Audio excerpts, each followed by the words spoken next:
Domingo foi um dia muito triste para nós, advogados, bacharéis em direito.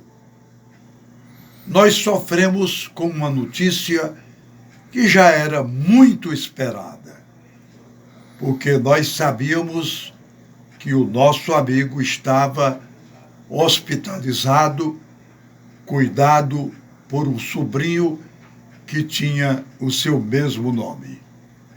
Domingo morreu Carlos Roberto Martins Rodrigues.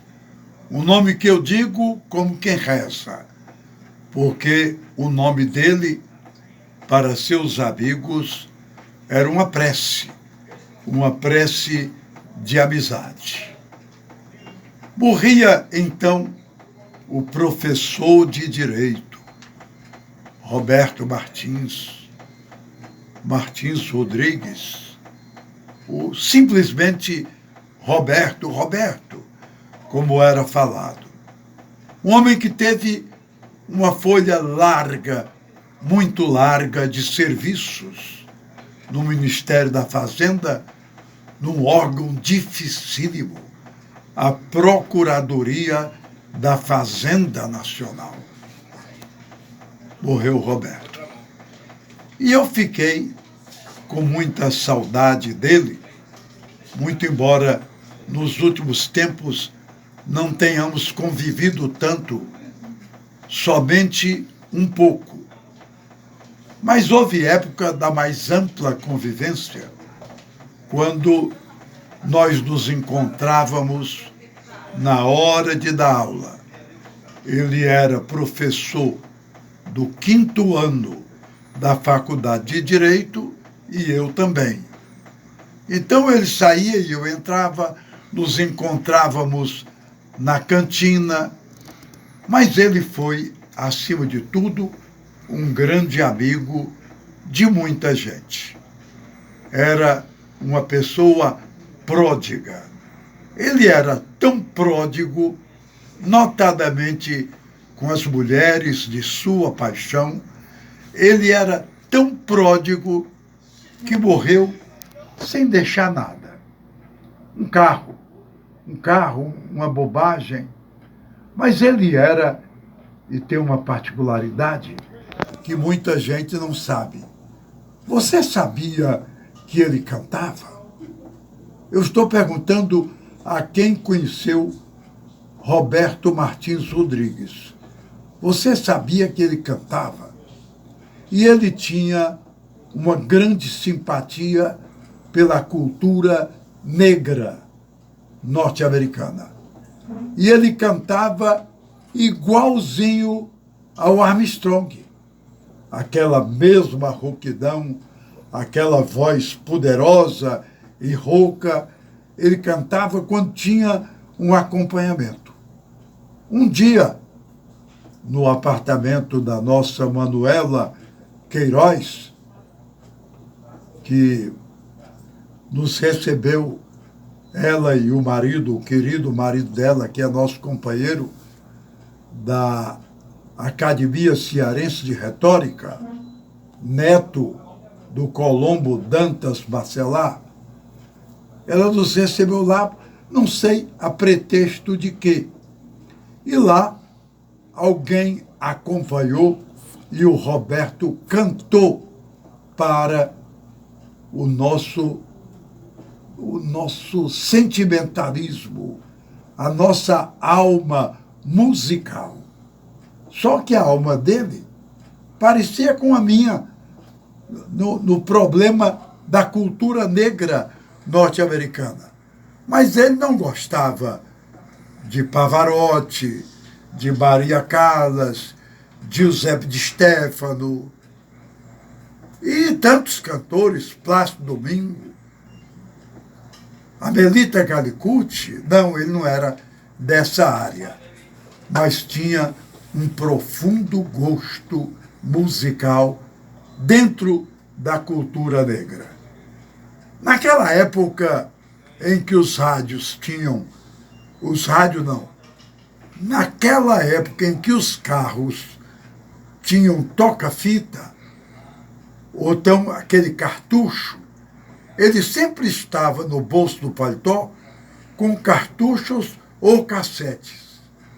Fosse examinar aquilo, era exatamente a cultura negra norte-americana, que é uma coisa belíssima, a música da dor. E um Paul Robson cantando, meu amigo, a sua dor em Rio Fundo, e outras músicas mais, Mágoas do Negro, aquelas coisas profundas. Você ouvindo Paul Robson, você passa uma noite sem dormir até se acostumar a ouvir a voz grave, baixa, um baixo barítono. Era disso que o Roberto gostava. Mas ele gostava muito, era da vida. Ele gostava excepcionalmente da vida e do direito. Ele chegou a escrever trabalhos na área do direito administrativo. E, embora os seus amigos, como eu, cobrássemos dele um tratado de direito administrativo, ele, criminosamente para com ele mesmo, nunca fez esse livro, embora nós o solicitássemos. Ele podia ter escrito muito mais, mas a paixão pelas mulheres não deixou, não é? Ele tinha uma sequência impressionante de amor pelas mulheres. Era uma pessoa assim. E não adiantava você querer corrigir o Roberto. Quem é que podia impedir o Roberto de se apaixonar? Não tinha por onde se conseguir isso. Havia professor que olhava para ele e balançava assim a cabeça, né? Aquele desembargador muito rigoroso, antigo. Ah, o Roberto não toma jeito. Mas são coisas do passado. O fato é que o direito perdeu um cidadão que durante muitos anos presidiu seguidamente a Ordem dos Advogados do Brasil. Foi quando a Ordem teve mais personalidade. Foi na época dele, na época do Luiz Cruz, na época do Aderbal Freire. Aí a OAB teve uma personalidade imensa, uma personalidade gritante, porque ele era presente. Eu me lembro quando eu viajei de repente para Minas Gerais para operar meu olho esquerdo com o doutor Hilton Rocha. Eu nem sabia que ele sabia, porque sábado eu fui ao doutor Leiria de Andrade e ele disse: é daqui do consultório para o aeroporto Pinto Martins em busca de Buenos Aires, ou em busca de Belo Horizonte. Vai operar esse olho imediatamente. Fui para casa, me aprontei, viajei com minha mulher e um acadêmico de medicina que hoje é um grande médico, o doutor Francisco, filho do parente Viana, grande amigo que eu tenho. Fomos para Belo Horizonte e lá me operei. Quando eu voltei, que cheguei ao aeroporto Pinto Martins, a primeira pessoa que me aparece é o Carlos Roberto Martins Rodrigues.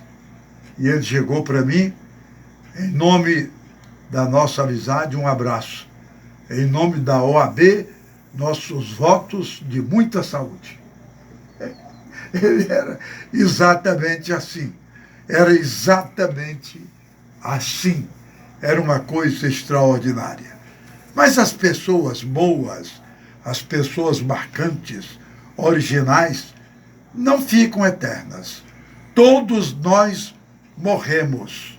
Todos nós temos um determinado dia Meu pai morreu, minha mãe morreu, meus irmãos morreram, eu vou morrer, até a Hortensinha, minha irmã mais nova, morreu, todo mundo morreu, e eu sou hoje uma saudade imensa pelos que morreram. Mas entre essa saudade, uma tem um nome que eu digo como quem faz uma prece: Carlos Roberto Martins Rodrigues. Pronto, ficou bom?